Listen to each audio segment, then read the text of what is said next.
The year was 509 BCE. Rome was a city-state among many in central Italy, but something irreversible happened that year. Something that would shape not just its future, but the future of all Western political thought. The people of Rome, led by aristocrats fed up with despotism, expelled their king. Lucius Tarquinius Superbus, known as Tarquin the Proud, was the seventh and last king of Rome. His downfall wasn't sudden. It was born from years of brutality, arrogance, and disregard for custom. The final spark came when his son, Sextus Tarquinius, violated Lucretia, a noble woman, and ignited public fury. The Roman aristocracy, already tense under the strain of royal abuses, rallied behind Lucius Junius Brutus. They did not replace Tarquin with another monarch. Instead, they abolished the kingship altogether. It was a seismic political break. For centuries, kings had been the norm in the ancient world. Egyptians had pharaohs. Greeks had tyrants. Persians had emperors. But Rome? Rome swore never again.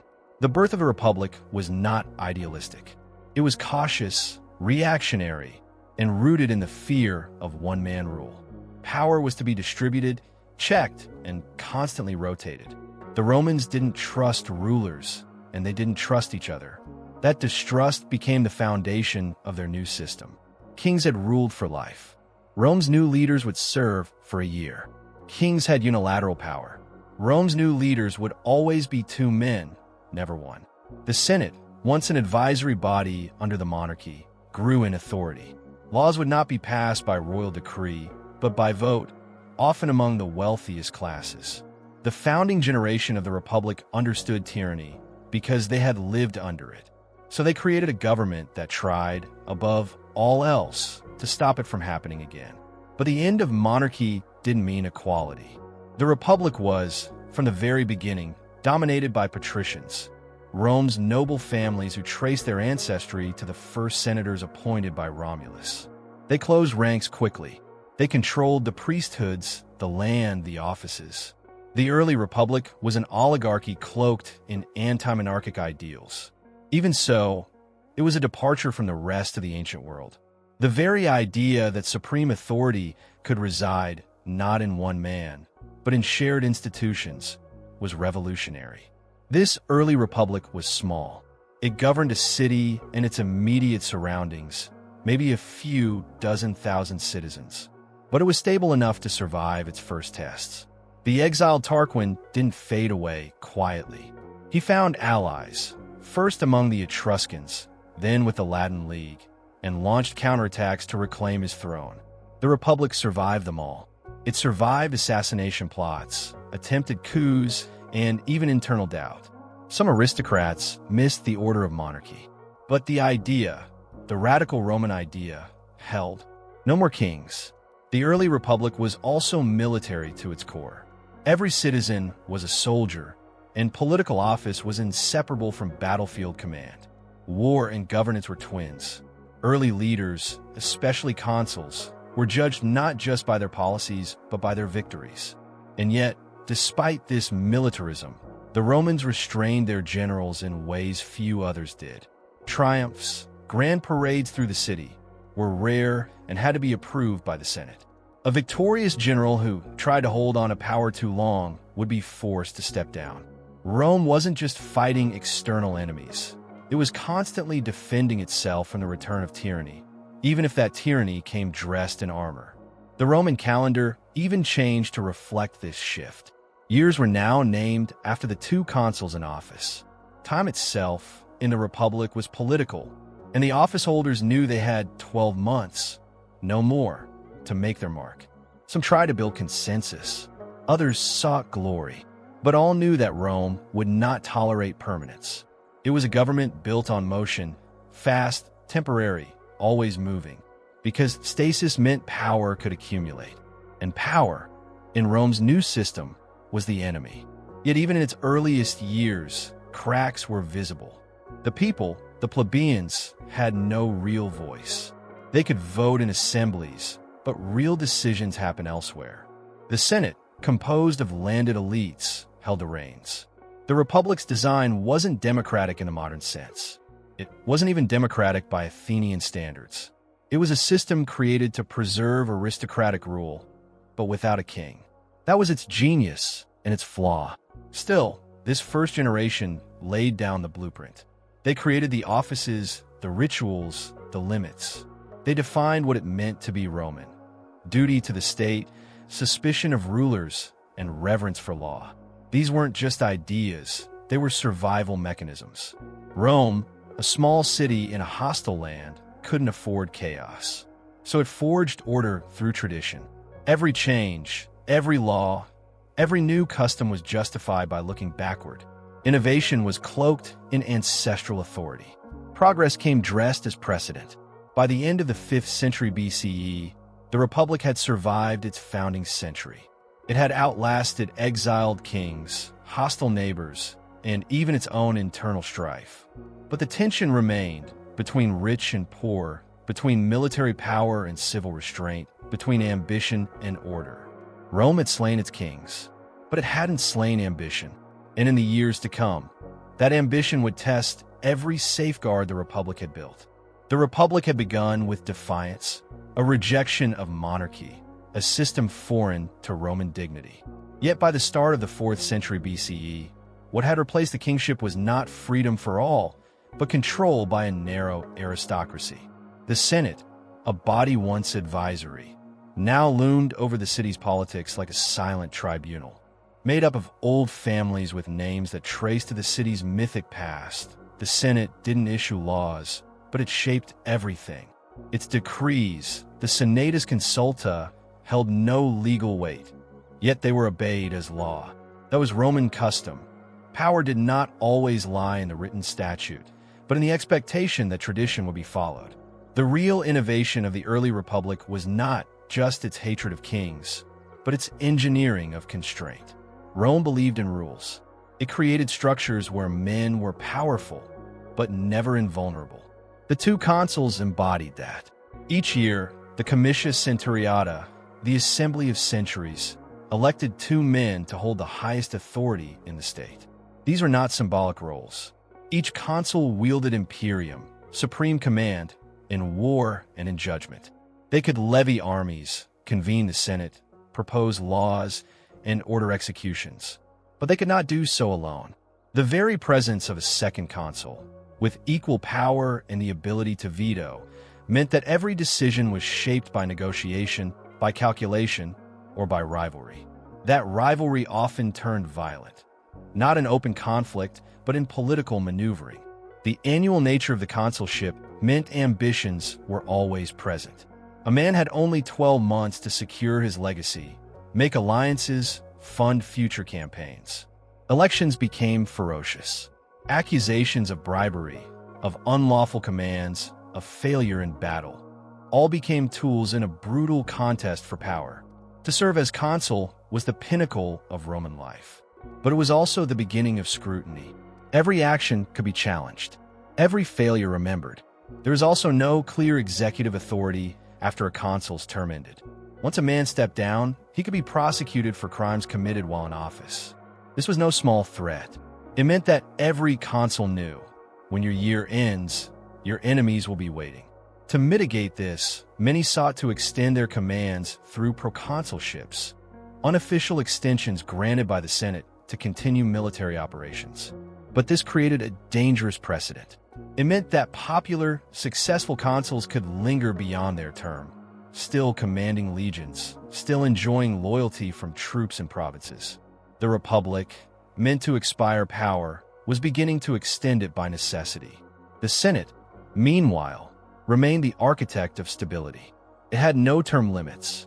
Once a man became a senator, usually by serving as a magistrate, he stayed for life. There were no elections, no reappointments. The Senate was self-perpetuating. This gave it extraordinary continuity. It managed Rome's finances, oversaw foreign policy, and directed provincial affairs. It controlled religion, property law, public morality. Most of all, it shaped the careers of ambitious men. A man's future could be made or broken by the Senate's favor. Yet the Senate was not democratic, nor even representative. Its members were drawn from a narrow stratum of society, the patrician and, later, the wealthiest plebeian families. It was aristocracy dressed in republican language. Debate within the Senate could be fierce, but it was confined to an elite club of Rome's most powerful men. The Senate presented itself as the guardian of Roman values, austerity, duty, discipline, but it also protected its own interests. Land, money, and prestige were hoarded by those within its walls. Even among the citizenry, participation in governance was filtered. The Roman assemblies, where laws were passed, magistrates elected, and war declared, were open only to adult male citizens. And within these, votes were not equal. In the comitia centuriata, the centuries were ranked by wealth. The richest classes voted first and had the greatest number of centuries, despite representing a minority of the population. If a majority was reached before the poorer centuries even voted, the outcome was sealed. The illusion of democracy hid a reality of oligarchic control. Despite this, the Republic maintained legitimacy through its rituals. The Romans were obsessed with formality. Every political act, every vote, law, or declaration had to follow exact procedures. Omens were consulted. Augurs observed the sky. Sacrifices were made. If any step was missed, the entire act could be declared invalid. This wasn't mere superstition. It was a way of enforcing discipline. The Republic wasn't just a government. It was a machine, and the rituals were its maintenance. If the rituals failed, the whole structure could collapse. The people, the plebeians, were not silent in this system. They had no seats in the Senate and limited say in the assemblies, but they had their own weapon: withdrawal. The secessio plebis, the secession of the plebs, was a form of general strike. When the patricians refused to grant rights or relieve debt, the plebeians would simply leave the city, refusing to farm, fight, or obey orders. This wasn't rebellion. It was leverage. Rome's elite soon learned they could not govern without the people's cooperation. Through this, the tribunate was born, a revolutionary office. The tribunes of the plebs were elected not by wealth, but by the plebeian assembly. They were sacrosanct, protected by law from harm. They could veto any act by any magistrate. They could intervene in arrests, summon the Senate, even propose laws. For the first time, there was a counterforce within the Republic, one not tied to the aristocracy. But even this office would not remain pure. Over time, tribunes became tools of political factions. They used their veto not for justice, but for favors. They became kingmakers, or sometimes demagogues. The Republic's first century was defined by contradictions. It claimed equality, but reinforced class. It outlawed kings, but relied on powerful men. It demanded unity, but fostered constant competition. And yet it endured. Why? Because it worked, not perfectly, but well enough. It gave Rome a framework for expansion. It trained generations of leaders in command and administration. It turned local squabbles into legal debates and vendettas into elections. Most of all, it taught Romans that power must be earned, checked, and never held alone. By 300 BCE, the Republic had become something astonishing, a state without a king that could still conquer, legislate, and endure. Its enemies feared its legions, but they did not understand its real strength. Not the sword, but the structure. Rome had created a government of rules, rituals, and rotation. And for now it held. By the early 3rd century BCE, the Roman Republic stood as a hardened machine, efficient, resilient, unyielding. Its system of rule had spread beyond the city of Rome, spilling across Latium and into the broader Italian peninsula. But as Rome grew in territory and population, the weight placed on its political structure began to multiply. The framework that had been designed to govern a single city now had to administer alliances, manage wars on multiple fronts, and extract loyalty from peoples with no stake in the Roman vote. The pressure was constant, yet Rome refused to change its foundation. Instead, it adapted outwardly through mechanisms, delegation, and ritual absorption. At the top of this system remained the consuls, but they were no longer simply administrators of the city. They had become generals first and foremost. Every year, One or both consuls would be dispatched with armies, commanding tens of thousands of troops against neighboring peoples, the Samnites, Etruscans, Volsci, and later the Gauls.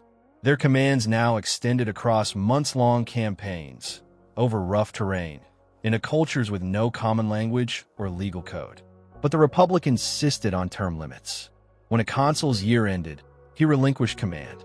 In practice, though, the Senate would often reappoint the man under a different title, proconsul, justifying continuity while pretending to obey the rules. This created a subtle shift. Rome was no longer just a city that fought wars. It had become a state that required permanent military leadership. As a result, elections became contests not of policy, but of prestige. Who had won which battle, taken which city, captured how many prisoners. Triumphs, the most sacred military honor, became political capital. A general granted a triumph, paraded through Rome in a chariot, dressed like Jupiter, showered in adulation. But after the celebrations ended, he was expected to step aside. No man, no matter how victorious, was allowed to command Rome itself. The Senate remained the anchor of this order. It managed war logistics, appointed commanders, funded legions, and decided what to do with conquered territories. New land was often designated ager publicus, public land owned by the Roman state, and theoretically available to all. In practice, the Senate leased it to wealthy aristocrats at minimal cost. These estates, worked by slaves taken in war, became the basis of Rome's rural economy. Conquest created wealth, and that wealth concentrated in the hands of those already powerful. Yet no law was broken, because none existed to prevent it. Rome governed not by sweeping legislation, but by precedent, custom, and informal networks of patronage. This was the age of the cursus honorum, the ladder of political advancement. A young Roman aristocrat began his career as a quaestor, managing public funds or aiding a commander. From there, he might become an aedile, responsible for city maintenance and games, then a praetor, a judge with authority over courts and, increasingly, over provinces. At each stage, the duties were distinct, but the goal was always the same: consulship. It was a narrow path, open only to those with wealth, connections, and military experience. It bred discipline, but also resentment. Fail once, and your career could stall forever. Fail twice, and your family's political future was finished. Because elections were annual and fiercely contested, bribery crept in as an accepted reality. Candidates sponsored games, funded temples, bought grain, repaired roads, all to curry favor with the people. But the real deals were made in the Senate and in private domus across the city, where alliances were struck, favors promised, and debts accrued. Campaigning was expensive. Those who could not afford to compete simply never entered. Thus, the Republic reproduced its elite class year after year. Still, this Republic, for all its flaws, offered stability. Rome was expanding through conquest, but it also absorbed its enemies through negotiated settlements. Conquered towns were offered varying degrees of citizenship. Some received full rights, others partial. Many were bound by treaties to provide troops in exchange for protection. These alliances, the socii, made Rome's armies stronger and more numerous than its population alone could support. And yet the rights of these allies remained limited. They could die for Rome, but could not vote in Rome. The inequality was tolerated for a time because Roman victory was shared in loot, land, and security. Meanwhile, internal politics became increasingly complex. The assemblies, particularly the comitia centuriata and comitia tributa, continued to pass laws and elect officials. But their sessions were choreographed. Votes were cast in groups, not as individuals. The wealthy still dominated the early rounds. Debates were often held in public, but real decisions had been made beforehand. The people still played their role, but the outcomes were rarely surprising. It was a republic of rituals, where form mattered as much as function. Yet tensions lingered beneath the surface. The plebeians, though represented by tribunes, were not equals. Their debts mounted as warfare disrupted farming cycles. Their land, taken or neglected during military campaigns, often fell into the hands of patrician landlords. Tribunes tried to pass laws for land redistribution, but were routinely blocked. The Senate, while wary of appearing tyrannical, knew how to delay, revise, and obstruct. Politics was a game of endurance, and the tribunes, once the protectors of the poor, had begun to evolve. Some used their veto power responsibly, blocking unjust laws, halting corrupt appointments. Others used it to gain leverage, to extract concessions, or to paralyze rivals. Tribunes had become political actors in their own right, not merely defenders. And as they operated outside the Senate, they could act with fewer constraints, a fact not lost on future generations. All of this occurred as Rome fought war after war. The Samnite Wars, the Latin War, the conquest of Magna Graecia. Each campaign brought new territory, new enemies, new logistical demands. The Republic adjusted, never rewriting its constitution, but adding offices, granting exceptions, inventing procedures. New magistrates were created. The censor, who conducted the census and enforced public morality. The praetor peregrinus, who judged cases involving foreigners. The curule aediles, who oversaw games and festivals. None of this came from grand design. It came from need. That was the Republic's defining trait, adaptation without reinvention. The system was never overhauled. It was layered, like stone on stone. It was built unevenly but solidly, until it could carry extraordinary weight. But that weight was growing. Every victory brought complexity. Every new province added to the burden. The Republic had no bureaucracy, no civil service, no standing army. It relied on tradition, on aristocratic virtue, on annual improvisation. For now it held. But beneath the marble, the cracks were beginning to form. By the middle of the 3rd century BCE, the Roman Republic had grown from a city-state into the dominant power of the Italian peninsula. But this rise was not accompanied by systemic overhaul. The Roman state did not reform itself to manage the burdens of expansion. Instead, it continued operating on the same foundation laid during the expulsion of the kings: shared executive power, aristocratic control through the Senate, and citizen assemblies organized by wealth. It was an institutional structure built for modest governance, stretched to imperial proportions. The stress was showing. Rome's strength was now drawn from its alliances as much as from its citizenry. The socii, allied Italian communities, contributed the bulk of Rome's infantry. These men fought under Roman command, died in Roman battles, and served Roman ambition. But they had no political voice in Rome. No vote, no right to hold office, no recourse through Roman law unless granted individually. Rome offered protection, yes, and plunder, but not equality. This arrangement worked for decades, bound by military necessity and the promise of shared spoils. But it was inherently unstable. The allies saw themselves as essential to Rome's success. Rome saw them as subordinate auxiliaries. Meanwhile, Rome's internal machinery remained unchanged. The Senate still met in the Curia, still deliberated through oratory, still made decisions behind closed doors. There was no record-keeping bureaucracy, no professional staff. Magistrates carried decisions from the Senate to the assemblies and then enforced them personally. Law was interpreted by those in power. Precedent was more powerful than statute, and precedent always favored the elite. The cursus honorum became even more rigid. Every ambitious Roman had to follow its steps in order: questor, aedile, praetor, consul. Each position required years of service, years of expense, and years of alliance building. Elections were expensive and dangerous. Streets were flooded with supporters and armed retainers. Candidates offered bribes disguised as gifts, funded massive games, and entertained entire neighborhoods. Even for the rich, it was a financial gamble. Failure meant ruin. Success meant entrance into the Senate and the chance, eventually, at a command. These commands were no longer local. Roman magistrates now governed foreign cities, entire provinces. But there was no imperial office in the modern sense. Instead, Former consuls and praetors were appointed as proconsuls and propraetors, ruling with near-total authority in distant territories.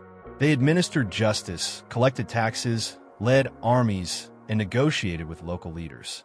Rome's reach had extended, but its hands were still those of private men wielding public power with little oversight. Most of them sought personal enrichment. Provincial corruption became normalized. Back in the city, the assemblies continued to function, but their purpose was ceremonial. Real power remained with the Senate, and within it, with a few dominant families. The great houses, the Claudii, the Cornelii, the Fabii, intermarried, collaborated, and occasionally turned on each other. But they kept the system closed. Outsiders, even wealthy plebeians, faced immense resistance. The Republic was theoretically open. In practice, it was an aristocracy that feared dilution. That fear occasionally found voice in legal resistance. Laws were passed to curb luxury, to limit spending on feasts, to prevent candidates from offering too many public games. But these laws were rarely enforced. Everyone in power was guilty of violating them. The Republic had rules, but few mechanisms to ensure compliance. It depended on mos maiorum, the custom of the ancestors, as an unwritten constitution. It worked only as long as Rome's leaders felt bound by tradition. And more, they did not. The role of the tribunes shifted further. In origin, they were the protectors of the plebs, empowered to veto injustice. But in the expanding republic, tribunes became political operators. They formed alliances with consuls, with wealthy equites, with popular generals. A tribune could block Senate action for weeks, forcing negotiations. He could propose radical reforms, redistribute land, or grant citizenship. Or he could do nothing, sell his veto to the highest bidder, and retreat into comfort. The tribunate had become a political weapon, and everyone knew it. Rome's legal structure also began to strain. The 12 Tables, the ancient foundation of Roman law, remained revered but were no longer sufficient. Legal disputes became more complex, involving contracts, property, citizenship, and international treaties. Praetors developed new edicts to address emerging cases. These edicts were not permanent laws, but guidelines issued annually. Over time, the accumulation of these edicts became a body of common legal doctrine. It was flexible but unorganized. Rome still lacked a centralized legal code. Justice was delivered by magistrates, influenced by politics, and often decided by local custom. Religious authority also played a role in governance. The pontifices, especially the Pontifex Maximus, held control over Rome's religious calendar, oversaw sacred law, and interpreted omens. Augurs read the skies before votes. Vestal virgins maintained Rome's sacred fire. These roles were not symbolic. A badly timed omen could cancel an election. A failure to observe religious rites could void legislation. Religion was not separate from the Republic, it was embedded in it. And like everything else, religious offices were dominated by the elite. As the Republic approached its first collision with a true foreign rival, Carthage, it did so with a system that was both hardened and brittle.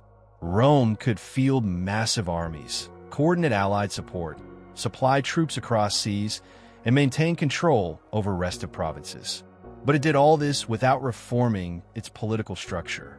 Every new pressure was met with ad hoc solutions. Every crack was sealed with precedent. The Republic survived not because it adapted swiftly, but because its citizens believed too deeply in its survival to imagine something else. And yet that belief was rooted in nostalgia. The Republic was seen as sacred because it was old, not because it was efficient. Every generation claimed to defend it. Every magistrate invoked the ancestors. But those same magistrates grew richer, more powerful, and less restrained. The city itself became less central to the Republic's power. Rome's wealth now came from abroad, from Spain, Sicily, Sardinia, and beyond. The armies that defended it fought far from home. Their loyalty began to shift, not to the Senate, but to their commanders. No single man could defy the system. Not yet, but the tools were in place. The proconsulship, the tribunate, The power of the assemblies, the use of land laws as weapons, the manipulation of the military for political ends, all had been created for survival. All could be used for conquest. The Republic remained standing, but its defenses were no longer just against foreign enemies. They were now internal, against its own citizens, its own generals, and its own traditions. Still, for the average Roman, the system endured. The streets were noisy, the forums full, the temples active, the aqueducts flowing. The games were held, the laws were passed. The Republic looked eternal, but its foundations were shifting, not from revolution, but from the slow, relentless grind of ambition. By the dawn of the Second Punic War in 218 BCE, Rome's political system stood more extensive and more overstretched than ever before. Its structure had held against centuries of internal struggle and external war, but it was now entering a confrontation unlike anything it had faced. Carthage was no hill tribe or regional league. It was a Mediterranean empire, wealthy, sophisticated, and led by generals who matched Rome's discipline with innovation.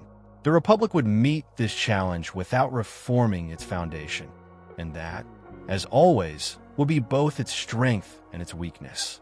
Rome declared war in the traditional way, through a vote in the Comitia Centuriata after ritual demands had been sent and rejected. But the Senate had already steered the decision. The assemblies still had formal power, yet rarely defied the will of the senatorial class. That class now faced a terrifying adversary, Hannibal Barca. The Senate oversaw the logistics of war, the raising of armies, the equipping of fleets, the dispatching of commanders. But the war would reveal how limited these systems were under pressure. When Hannibal crossed the Alps and began ravaging Italy, the Senate found itself reacting, not directing. The consuls, elected annually, changed too rapidly to maintain consistent strategy. Each brought a different approach. Some sought decisive battle, others delayed. Coordination was difficult. Rivalry was worse. In 216 BCE, the disaster at Cannae revealed the system's flaw. A massive Roman army, the largest yet fielded, was annihilated. Upwards of 50,000 citizens and allies died in a single day. 2 consuls had led the army, but only one survived. Panic gripped the Republic. The assemblies could vote, the Senate could debate, but neither could undo the dead. In the face of near collapse, Rome turned to its ancient emergency measure, the dictatorship. A dictator was not a tyrant in the Greek sense. In Rome, the role was legal, temporary, and total. The Senate appointed him. He ruled for 6 months, with no vetoes, no checks. His orders could not be questioned. In this moment, the Republic handed itself over. Fabius Maximus was chosen, cautious, patient, derided as cunctator, the delayer. He avoided open battle, shadowed Hannibal, disrupted supplies. It worked, slowly, but many in the Senate and people despised him for it. They wanted glory. They wanted revenge. So power returned to the consuls. The war dragged on. As years passed, new leaders emerged. Men like Marcus Claudius Marcellus and Publius Cornelius Scipio. They were technically bound by the system, elected, limited, subject to Senate approval. But in practice, they operated with increasing independence. Scipio in particular stood out. He was given command in Spain, despite lacking the legal age for his office. His victories were his own. He built his own army, chose his own officers, negotiated with foreign kings. When he sought to invade Africa and end the war, the Senate hesitated. Scipio bypassed them. He went directly to the people. The assemblies approved his command. It was a quiet revolution, legal, yet unprecedented. The people had overruled the Senate in foreign policy. After the final Roman victory at Zama in 202 BCE, the Republic celebrated. Scipio returned as a hero and was named Africanus. Yet this victory underscored a growing pattern. Powerful men could now use their popularity, their military success, and their relationship with the assemblies to circumvent traditional checks. The Senate remained the center of governance, but it no longer had a monopoly on legitimacy. The people could be stirred, the laws could be shaped, and the army, The most powerful tool of the Republic was starting to answer to individuals, not institutions. The military system itself began to strain. Rome had no standing army. Soldiers were drawn from the citizen body, mostly small landowners. These men served for years in distant provinces. Their farms suffered. Many lost their property to debt or neglect. Upon returning, they found themselves impoverished. The landless had no path forward. Meanwhile, generals grew rich from war spoils. They rewarded their veterans personally. Loyalty began to shift from state to commander. A dangerous precedent was forming. The Senate, alarmed, tried to reinforce order through tradition. Censuses were used to manage class divisions. Sumptuary laws were passed to limit luxury. Restrictions were placed on electioneering. But none of these addressed the root issue. The Republic's structure no longer matched its scale. Rome now governed Sicily, Sardinia, Spain, and soon Greece and Asia Minor. But still with annual magistrates, no permanent bureaucracy, and laws passed in a forum designed for a single city. Governors operated independently, often exploiting provinces for private gain. The Senate conducted oversight, but only when scandal became impossible to ignore. The assemblies themselves became unwieldy. Citizens from across Italy technically had the right to vote, but few could make the journey. Rome had grown too big for its own mechanisms. Voting districts, tribes, and centuries remained fixed, allowing manipulation by those with resources. Laws could still be proposed by tribunes or consuls, but debates were limited and populist measures gained ground. Political oratory became performance. Candidates played to crowds. Violence increased. Elections were no longer peaceful transitions, but contests shadowed by threats, gangs, and bribery. Amid this growing chaos, the office of the tribune reached a new stage. Men like Tiberius Gracchus began to see the tribunate not as a shield, but as a sword. Tiberius, elected in 133 BCE, proposed land reform, a redistribution of public land to the poor, especially war veterans. It was legal, it was needed, it was popular, but it threatened the senatorial class, who held much of the public land illegally. The Senate resisted. Tiberius bypassed them. He went directly to the tribal assembly. He had a colleague removed illegally. He pushed his reforms through. This was a breach of law, of tradition, of trust. The Senate responded not with debate, but with violence. Tiberius was clubbed to death by senators and their supporters. His body was dumped into the Tiber.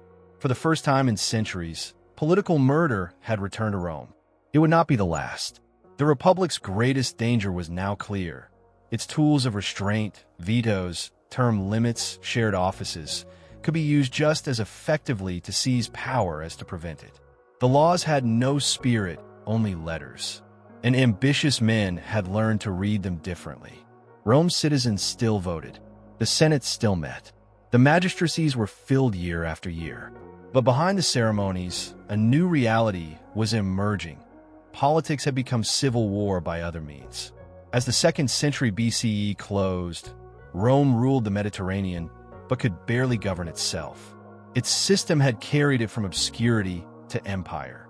Yet that system, designed to prevent kings, had created a new kind of threat: popular generals, political mobs, and aristocratic factions willing to kill for control.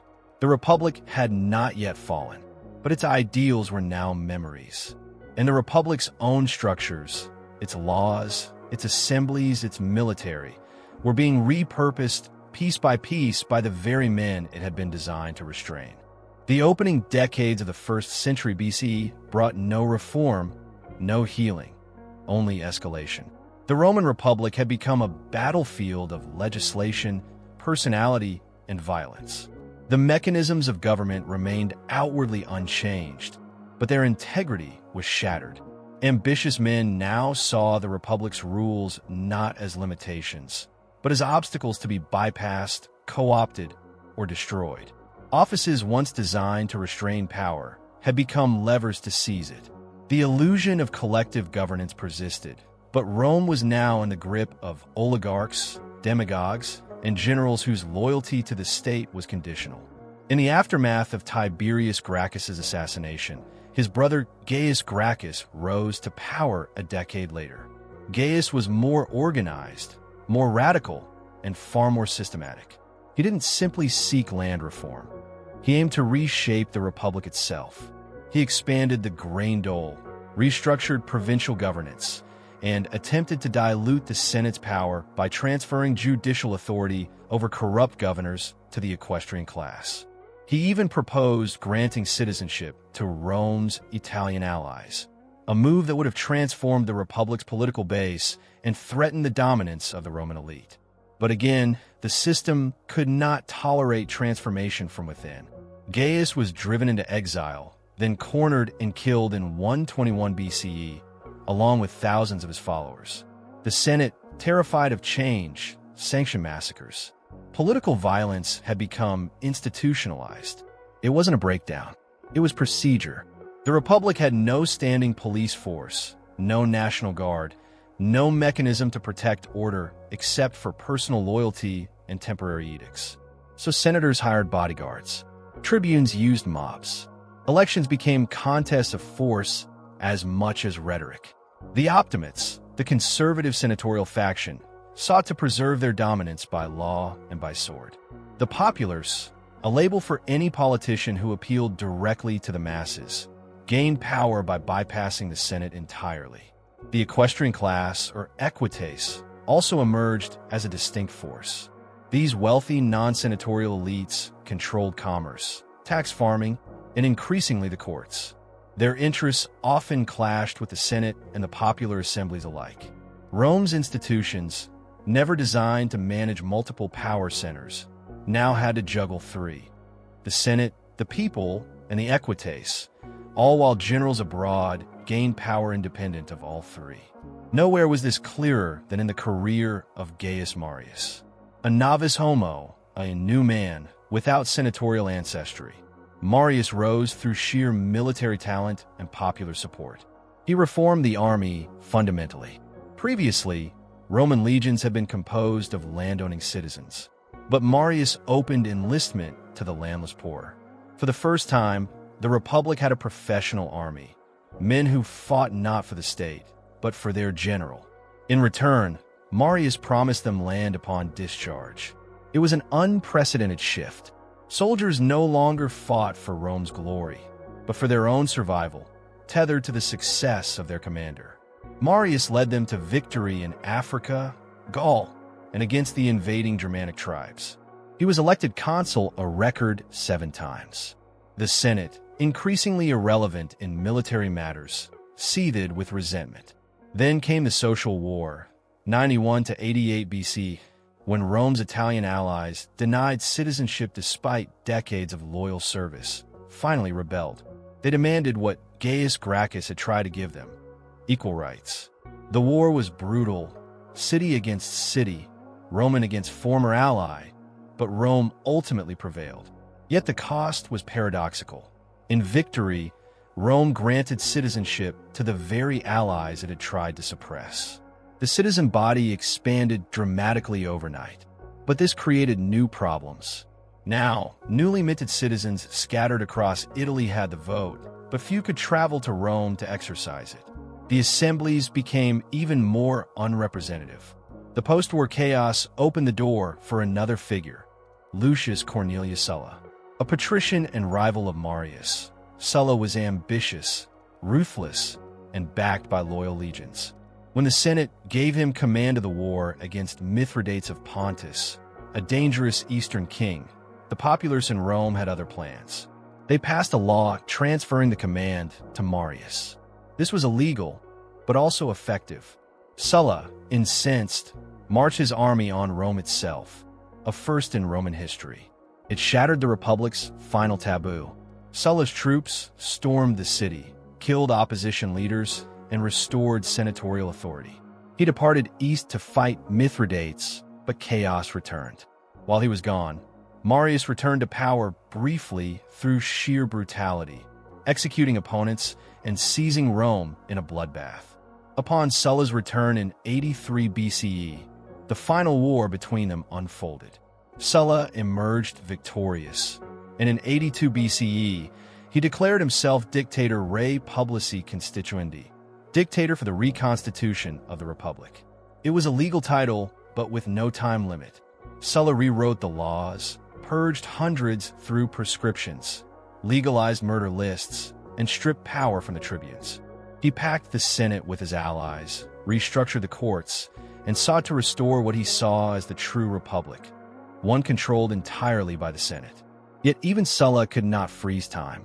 He retired voluntarily in 79 BCE, believing he had saved the republic. But what he had truly done was prove that power lay in armies, not laws. Future leaders took note. The republic's mechanisms had survived, the consuls, the Senate, the assemblies, but they were now hollow. Authority no longer came from tradition, but from force. Out of this shattered landscape rose three new power centers: Crassus, the richest man in Rome; Pompey, the brilliant general; and Julius Caesar, an ambitious populist with oratorical skill and an unshakable political instinct. Each maneuvered within the Republic's shell, holding offices, passing laws, commanding armies, but all operated with personal ambition above all else. In 60 BCE, these three formed an informal alliance, the First Triumvirate, a secret pact to control the state through mutual support. It was not a legal office. It was not ratified by the Senate. It was pure power politics. Each man offered something: Crassus his wealth, Pompey his legions, Caesar his popularity. They bypassed opposition through coordinated legislation. Caesar, elected consul in 59 BCE, ignored senatorial resistance, rammed through laws, and secured a long-term military command in Gaul. What followed was a transformation in Roman politics. Caesar spent years conquering Gaul, gaining immense personal wealth and the undying loyalty of his troops. He wrote dispatches glorifying his achievements and sent them back to Rome for publication. He had become more than a general. He had become a symbol. Meanwhile, Pompey and Crassus began to drift apart. Crassus sought glory in the east and died in Parthia. Pompey aligned with the Senate, turning against Caesar. The alliance fractured. The Republic demanded Caesar relinquish his command and return to Rome, alone, disarmed, and liable for prosecution. Caesar refused. The assassination of Julius Caesar on the Ides of March, 44 BCE, did not save the Roman Republic. It destroyed the final illusion that it could be saved through murder. The Senate's attempt to restore Republican balance by eliminating a dictator backfired spectacularly. Caesar had filled the vacuum that decades of corruption, dysfunction, and civil war had carved into the heart of Roman governance. When he fell, he left behind not a healed republic, but a shattered system, raw and wide open for further manipulation. His death did not revive the Senate. It exposed its impotence. The immediate aftermath was chaos. The conspirators, calling themselves liberatores, had no plan beyond the killing. Brutus and Cassius believed the Republic would reassemble naturally once tyranny was slain. But the people mourned Caesar. They remembered the grain doles, the festivals, the land distributions. More importantly, they feared the return of instability. Mark Antony, Caesar's co-consul and closest political ally, seized the moment. In a calculated funeral oration, he turned public opinion against the killers. With Caesar's bloodied toga in hand and his corpse on display, Antony ignited fury. Antony's next move was strategic. He secured Caesar's papers and his seal. With these, he could claim to carry out Caesar's posthumous will, both politically and financially.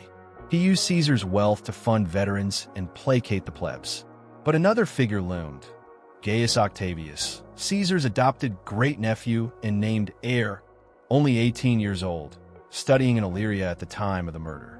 When Octavian heard of Caesar's death, he returned immediately to Italy, not as a boy, but as Caesar's son, now calling himself Gaius Julius Caesar Octavianus. Octavian had no military experience, no office, and no standing. But he had a name, money, and ambition sharpened by opportunity. He began assembling support among Caesar's veterans and the equestrian class. Antony, seeing him as a rival, tried to block him, but Octavian was relentless. He courted the Senate, the same body that had enabled Caesar's rise and fall, and used their fear of Antony to gain legitimacy. In 43 BCE, the Senate granted Octavian imperium and the rank of propraetor so he could lead an army against Antony, who had refused to disband his forces and was marching through northern Italy. At the Battle of Mutina, Antony was repelled, but the Senate celebration was short-lived. Octavian, now holding an army, turned on his senatorial patrons. He marched on Rome, demanded, and received the consulship at age 19. He then made peace with Antony and Marcus Lepidus, Caesar's former magister equitum, forming the Second Triumvirate in late 43 BC.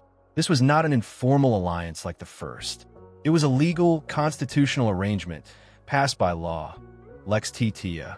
The triumvirs were granted supreme power for 5 years to restore the republic. Their restoration began with proscriptions. Lists of enemies of the state were posted. Property was seized. Scores were settled. Senators and equites were executed, including Cicero, who had vocally opposed Antony. His hands and head were nailed to the rostra in the Forum, a gruesome warning. The triumvirs ruled not with senatorial debate, but with military decree. The Republic's corpse now wore the mask of legality. With Italy subdued, the triumvirs turned east. Brutus and Cassius had fled after Caesar's assassination and now commanded legions in Greece and Asia Minor. In 42 BCE, at the Battle of Philippi, Antony and Octavian crushed them. Both Brutus and Cassius committed suicide. The Republican cause died with them, or so it seemed. But unity within the triumvirate was temporary. Lepidus was sidelined and stripped of command by 36 BCE. Antony turned east, marrying Cleopatra VII of Egypt, the last Hellenistic monarch, and ruling the eastern provinces almost as a king. His relationship with Cleopatra, politically, romantically, and militarily, alienated Roman opinion. In Rome, Octavian launched a propaganda campaign portraying Antony as a traitor, bewitched by a foreign queen, ready to establish an Eastern monarchy. This was not mere slander. Antony had styled himself as the new Dionysus. Cleopatra was Isis. Their children were crowned kings. To Roman ears, this was not Hellenistic pomp, it was treason. In 32 BCE, Octavian forced the Senate to strip Antony of all powers. War was declared not on Antony, but on Cleopatra. Octavian framed the conflict as Rome versus the East, a defense of the Republic against monarchy, luxury, and foreign decadence. The climactic Battle of Actium in 31 BCE ended the question. Antony and Cleopatra's fleet was outmaneuvered. Their armies dissolved. They fled to Egypt, where, a year later, they both committed suicide. Octavian entered Alexandria without resistance. The Ptolemaic dynasty, the last remnant of Alexander's empire, ended. Egypt became a Roman province, not a senatorial province, but Octavian's personal possession. The Republic's reach now included the breadbasket of the Mediterranean, controlled not by consuls or proconsuls, but by one man.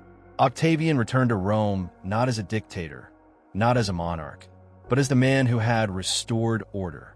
He did not declare himself king. Instead, in 27 BCE, he performed a political masterpiece. He resigned all his extraordinary powers, returning them to the Senate. In gratitude, the Senate granted him new ones, imperium maius over all provinces and octoritas that surpassed all others. He was named Augustus, meaning the revered one. He also held the title princeps, first among equals. He was not emperor in name, but in function, he controlled everything: the army, foreign policy, provincial appointments, and the treasury. The Republic had not been abolished. The Senate still met. Consuls were still elected. Laws were still passed by assemblies. But all authority now flowed through Augustus. He maintained the appearance of republican government, but removed its independence. He ruled for 41 years, not by force, but by consent, patronage, and careful control of narrative. By the time Augustus died in 14 CE, 3 generations had grown up under his rule. Most Romans had never known the Republic as anything but ceremonial. The mechanisms survived in marble and ritual, but the soul was gone. Augustus had succeeded where all others failed, not by killing the Republic, but by embalming it. And so, the system built in 509 BCE to prevent the rise of a king had created something more enduring. An empire masked by republican symbols, ruled not by law, but by legacy. The Republic had died not in battle, but in compromise. It was not destroyed, it was surrendered. By the time Augustus was laid to rest in 14 CE, the Roman Republic had been dead in practice for decades, yet its name remained intact, embalmed in stone and ceremonial ritual. The offices still existed. Consuls were elected annually. The Senate convened in its ancient halls, and magistrates performed their duties. But the power that once passed through them now flowed around them, redirected to one man at the center of the state. The Republic's old checks and balances, shared consulship, limited terms, assemblies, vetoes, had been preserved in form but emptied in content. What survived was a constitutional facade that cloaked an imperial reality. Augustus, ever conscious of appearances, had carefully crafted the illusion that the Republic had been saved, not supplanted. He wielded power through a patchwork of overlapping legal titles: Imperium Maius, Tribunicia Potestas, Princeps Senatus, and later Pontifex Maximus, each drawn from Republican precedent, each expanded in scope. No single title made him a king, yet together they made him more powerful than any king in Rome's past. His genius was institutional. He created a monarchy that wore a republican mask, and most Romans accepted it, even welcomed it, because it brought peace after nearly a century of civil strife. The Senate, nominally the ruling body of the state, was now dependent on the emperor's favor. Senators still debated, passed decrees, and held office, but their real influence was limited to the matters Augustus allowed. He controlled senatorial membership, could call or dismiss the body at will, and overshadowed every discussion with his auctoritas. Dissent, where it existed, had no teeth. The Senate had become a stage for loyalty rather than a crucible of policy. It was not abolished. It was tamed. The popular assemblies, once the heart of Roman legislation and electoral politics, had atrophied. They still convened, technically passed laws, and formally elected magistrates, but only with the emperor's guidance. Augustus, through subtle manipulation and outright control, dominated the comitia. The citizens still gathered to vote, but only to ratify decisions made elsewhere. The assemblies had become theaters of ritual, not engines of democracy. The magistracies, once rungs on the cursus honorum, retained their names, but not their purpose. Consuls, praetors, aediles, and quaestors still served annual terms, still wore the insignia of their office, still carried out the duties assigned to them. But their actions were coordinated with the emperor's will. High offices were increasingly ceremonial. Real administrative work was handled by the imperial bureaucracy, a network of legati, procurators, and freedmen who owed their positions to the emperor, not to election or public acclaim. The tribunate, originally the weapon of the plebeians against aristocratic dominance, had been co-opted entirely. Augustus held Tribunicia Potestas for life, not as a tribune, but with all its powers. He could convene the Senate, propose laws, and veto any decision made in Rome. No other tribune could match him. The office, once the Republic's last line of defense against tyranny, had become the legal pillar of autocracy. The dictatorship, once the most feared concentration of Roman power, had not been revived. After Caesar, the title itself had become toxic. Augustus avoided it, preferring the subtler authority of princeps. But the reality of singular rule remained, with even broader powers than the old dictators had possessed.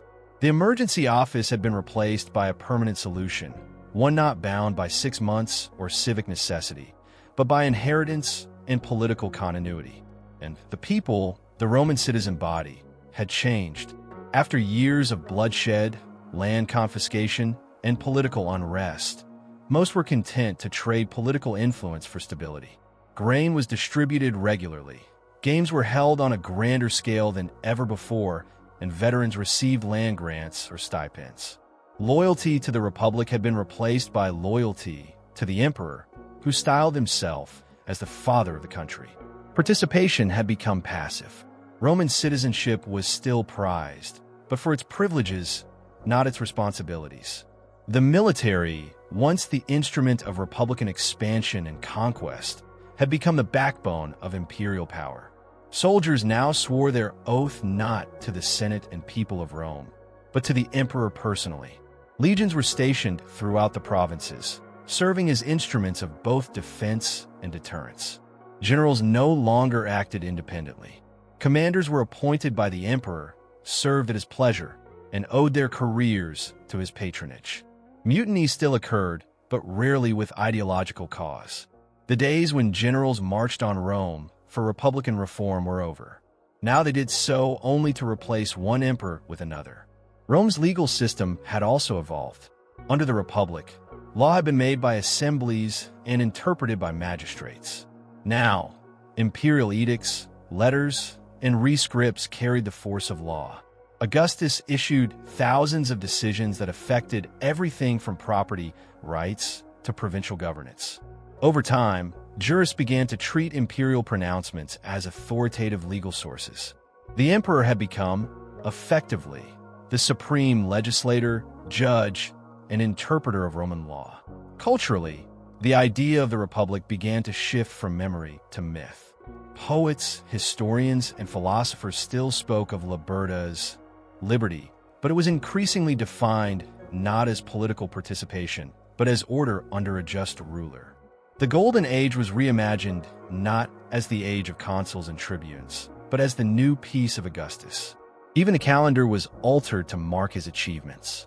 The month of Sextilis was renamed August. Temples were built to honor him. He became both head of state and semi-divine symbol of continuity. Yet the imperial structure remained fragile beneath its monumental facades. Succession, the great unsolved problem of the Roman state, was not codified. Augustus, ever careful, arranged for Tiberius to succeed him, not through law, but through adoption and accumulation of titles. The Senate confirmed it, but this set a precedent that future emperors would struggle with. Without elections, without fixed succession laws, power transferred by personality, by military allegiance, or by inheritance, often all three. The Republic had resisted monarchy for centuries because it feared dynastic power. Now it faced the uncertainties of a monarchy without rules. The Republic's legacy did not vanish overnight. Its institutions lingered, even under later emperors. The Senate still met, issued decrees, and conferred honors. Magistrates were still elected, especially under emperors who sought to maintain appearances. Republican terminology remained in use. Consuls gave their names to the year. Coins still bore the legend SBQR. But by the mid-1st century CE, these were ceremonial echoes. Rome's government functioned at the pleasure of one man, and his will had become law. The Republic had not been conquered by an enemy or dismantled by law. It had been absorbed by the very system meant to protect it. Each of its protections, the veto, the term limit, the dual consulship, the senatorial debate, the right to appeal, had been used, circumvented, or redefined by men who claimed to save it. As the Roman Empire matured under the rule of the emperors, the Principate system forged by Augustus, the dead republic remained a ghost in its institutional machinery, an ancestor invoked but no longer obeyed. The 1st and 2nd centuries CE saw emperors rise and fall in cycles of bloodline, military acclamation, and political intrigue. And yet, almost all of them clung to the language and iconography of the Republic. They called themselves princeps, never rex, first citizen, never king. The Senate was preserved in architecture and ceremony, even as its influence withered beneath imperial prerogative. Rome became the world's first state where absolute rule was legitimized by fiction, where monarchy denied its name by wearing the mask of popular government. The evolution of this structure was subtle and steady. Under Tiberius, Augustus's successor, the system grew darker. Tiberius was no populist. He rarely visited Rome, preferring exile on Capri. Yet he maintained republican forms. Consuls were still elected, senators still debated, and votes were held in assemblies, albeit more and more in shadow of imperial influence. Tiberius did not invent the secret trials or the delators, professional accusers, but under his rule they flourished. The Senate became both a courtroom and an audience, where senators turned on each other, hoping to please the emperor or eliminate rivals. The Republic's tradition of open deliberation turned inward and paranoid. This culture deepened under later emperors. Caligula mocked the Senate openly, treating them as court entertainers. Nero alternated between indulgence and terror. Yet even they did not abolish the Senate or declare open monarchy. Why? Because the legitimacy of rule in Rome had been woven through centuries of republican precedent. Even absolute rulers felt compelled to pretend their power came from old institutions. The Republic had become a performance, and all who ruled had to play their part.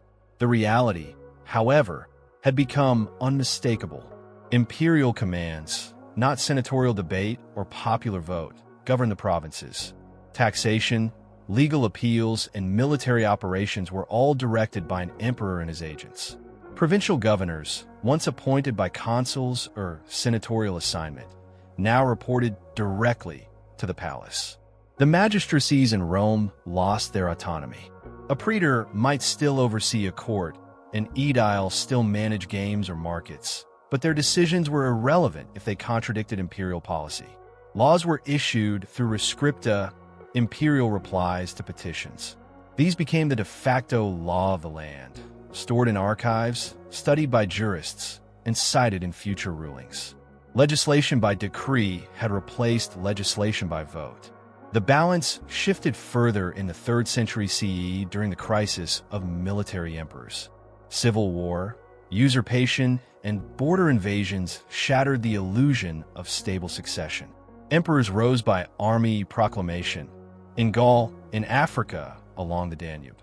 Many were killed within months. In this chaos, the fiction of republican consultation was almost entirely abandoned.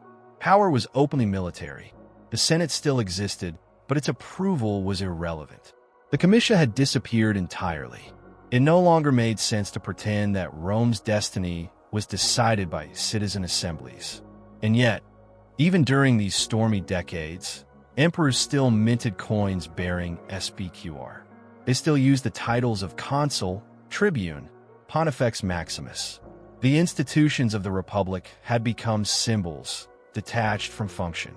To the urban masses, they were familiar emblems of order, identity, and Roman heritage. To the provincial elite, they signaled legitimacy and continuity. The Roman state had become an empire of customs, where the past was honored in form, even as it was discarded in substance. When Emperor Diocletian rose to power in 284 CE, he formalized what had long been true. Rome was an autocracy, not a republic in any form. Diocletian ended the Principate and inaugurated the Dominate. No longer would the emperor pretend to be a citizen with extraordinary powers. He was now Dominus et Deus, Lord and God. He dressed in silk and gold, sat on a raised throne, and required prostration. Access was limited, ritualized, guarded. The Senate remained, but was now entirely symbolic. Diocletian subdivided the empire into smaller administrative units, each ruled by appointees loyal to him, not to local traditions or senatorial patronage. With this shift, the republican institutions lost even their ceremonial grip. The idea of collective governance was extinguished. The state was now a hierarchy, emperor at the top, with layers of bureaucracy and military command beneath. Legislation flowed from edicts, taxation from imperial bureaus, and justice from imperial courts. Citizens no longer voted. Most no longer even lived in Rome. The res publica was now imperial administration, the public thing defined by state control, not public input. By the time Constantine re-established order in the early 4th century CE and moved the imperial capital to Byzantium, Renamed Constantinople, the old republican core was fossilized. The Senate still existed, in Rome and later in Constantinople, but its role was ceremonial, its authority null. The consulate was still awarded, but the office meant nothing. Even the calendar years named after consuls became irrelevant as imperial regnal years and Christian holidays took precedence. And yet, paradoxically, the myth of the Republic became more powerful in its death than in its life. Later emperors invoked its memory to claim legitimacy. They called themselves defenders of liberty, restorers of the ancient constitution, reformers of the Roman order. When Theodosius I died in 395 CE and the empire permanently split into East and West, the remnants of the old system were still used in inscriptions and state documents, as sacred fossils, not instruments of power. When the Western Roman Empire fell in 476 CE, when Odoacer deposed the boy emperor Romulus Augustulus, no Roman army defended the Republic. No Senate rose in protest. No tribunes cried out for liberty. The Republic had been dead for half a millennium. Its offices had long become imperial decorations. What remained was the idea, the model, and that would outlast even the empire. In medieval Europe, emerging kingdoms and city-states looked back to Rome for inspiration. The Republic's structure, with its checks and balances, shared magistracies, and laws, was rediscovered by legal scholars and political thinkers. In the Renaissance, Machiavelli studied the Republic as a guide to civic virtue and military organization. In the Enlightenment, the American and French revolutions drew from its principles: separation of powers, term limits, assemblies, vetoes. They quoted Cicero, admired Cato, and named their institutions after Roman offices. The Roman Republic, built in 509 BCE to avoid a return to kingship, had failed in that task. It had been outmaneuvered by generals, broken by civil war, and finally repurposed by autocrats. But in failing, it created the template for all future republics. Its obsession with law, procedure, and civic participation became the seedbed of modern constitutional government. Its rituals, however manipulated, enforced the idea that no man should rule unchecked, that law should bind even the powerful, and that legitimacy must be earned, not seized. Centuries after the fall of Rome's western half in 476 CE, the ashes of the Republic continued to emit ideological warmth. Though the ancient Republic had been dismantled and subsumed under imperial autocracy, its memory of a state governed by law, citizenship, and shared power lingered in the shadows of crumbling forums and fading marble inscriptions. In the East, the Byzantine Empire preserved aspects of Roman administration and legal thought, but the notion of a participatory republic had faded into the past. In the West, however, something more unusual happened. The ghost of the Roman Republic was reborn not in Latin, but in law, architecture, and ideal. The early medieval period saw the term res publica evolve. No longer did it mean a specific governmental form. Rather, it became a synonym for the commonwealth or body politic, the affairs of the public. Monarchs ruled with absolute authority, but still invoked the Roman concept of law, continuity, and governance as inheritance. The Church, which grew into the most stable institution of post-imperial Europe, adopted Roman administrative models. Dioceses, colleges, and councils echoed senatorial structure. Latin remained the language of power, and with it, the legal culture of the Republic survived in monastic scriptoria and canon law. By the 11th and 12th centuries, the reawakening of urban life in Europe began to stir the embers of Republican thought. In the Italian peninsula, where the Roman Republic had once been born, independent communes started to form. Cities like Florence, Siena, Genoa, and Venice established their own governments, electing magistrates, establishing councils, and writing legal codes. These weren't recreations of the Roman model, but they consciously referenced it. Florence referred to its government as a republica. Venice, governed by its great council and led by an elected doge, called itself La Serenissima Repubblica di Venezia, the most serene Republic of Venice. These were oligarchic republics, often dominated by wealthy merchant families, but they adopted the language, symbolism, and political vocabulary of ancient Rome. In these cities, the Roman Republic was not merely a nostalgic symbol, it was an ideological weapon. It justified independence from emperors, popes, and feudal lords. Civic humanism, especially in Renaissance Florence, exalted the values of Republican Rome: civic duty, service, and sacrifice for the res publica. Writers like Leonardo Bruni and Poggio Bracciolini praised the Roman statesmen of old and argued for participatory government, drawing directly on the example of the Roman Senate and magistracies. They read Cicero not just as a stylist, but as a political philosopher. They copied Roman public architecture, revived Republican oratory, and trained citizens in the virtues of leadership through Roman exemplars. Meanwhile, scholars across Europe rediscovered Roman law. The Corpus Juris Civilis, compiled under Emperor Justinian in the 6th century, was reintroduced to the Latin West in the 11th century, becoming the foundation of civil law traditions in Italy, France, Germany, and beyond. Universities in Bologna, Paris, and Oxford studied it, and through it, the legal legacy of the Republic reached far beyond the ruins of Rome.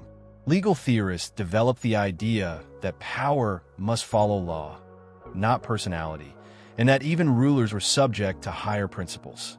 These ideas, rooted in Roman Republican jurisprudence, slowly percolated into medieval and early modern political thought. The Republic returned most forcefully in the political philosophies of the Enlightenment. As kings consolidated power and parliaments struggled to assert their rights, political thinkers turned again to the Roman example. Montesquieu, in his Spirit of the Laws, described the Roman Republic as the model of balanced government: executive, legislative, and judicial powers separated to prevent tyranny. He praised the cursus honorum, the tribunate, and even the Senate, not as instruments of elite dominance, but as stabilizing institutions. Montesquieu argued that liberty was maintained not by democracy alone, but by mixed government, exactly what the Roman Republic had attempted. In Britain, the memory of Rome influenced parliamentary resistance to monarchy. The Commonwealth men of the 17th and 18th centuries, influenced by Roman and Renaissance republicanism, saw the Roman collapse in an empire as a cautionary tale.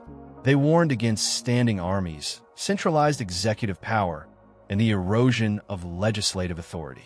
The execution of Charles I in 1649 was followed by a brief English republic. Though short-lived, it explicitly referenced Rome.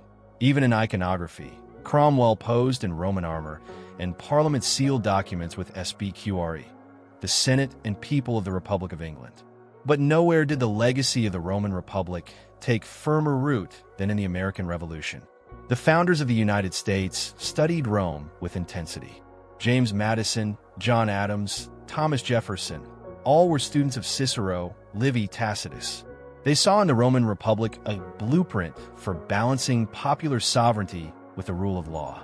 Madison's concept of checks and balances, the division of powers, and even the bicameral legislature mirrored the Roman model. The Senate was named directly in homage. The Roman fear of tyranny, learned through Caesar's usurpation and the Republic's fall, guided the construction of the American Constitution. The Federalist Papers repeatedly cite the Roman Republic, not as myth, but as precedent. Federalist number 63 even compares the U.S. Senate's intended purpose to the Roman Senate's function as a stabilizing force, a check on impulsive populism. The Capitol building was constructed in neoclassical style, with columns and domes reminiscent of Rome's Forum. The very name Capitol Hill echoes Rome's Capitoline Hill. Roman symbolism was embedded in the birth of modern democracy. In France, too, the revolutionaries of 1789 turned to Rome. The French First Republic embraced Roman iconography, the fasces, the toga, the Senate, and references to the res publica. The Jacobins admired Roman virtue and severity, comparing themselves to Brutus and Cato. Revolutionary art depicted liberty as a Roman goddess. When Napoleon seized power, he crowned himself emperor, an echo of Caesar and Augustus, using the legacy of the Republic as both stepping stone and justification. Ironically, just as in ancient Rome, the republics born in modernity often met the same fate: instability, factionalism, civil war, and eventual centralization of power. But unlike their ancient forebear, modern republics embedded legal safeguards, constitutional amendments, and systems of accountability. The lesson of the Roman Republic had been absorbed. Liberty, to survive, must be structured. Ambition must be balanced. Law must stand above men. Even today, Rome's Republican legacy persists in the seal of the U.S. Senate, in the legal traditions of civil law nations, in public monuments, universities, and political language. When governments speak of the rule of law, when they warn against concentration of power, when they defend the idea of a public good over private gain, they echo the Roman Republic.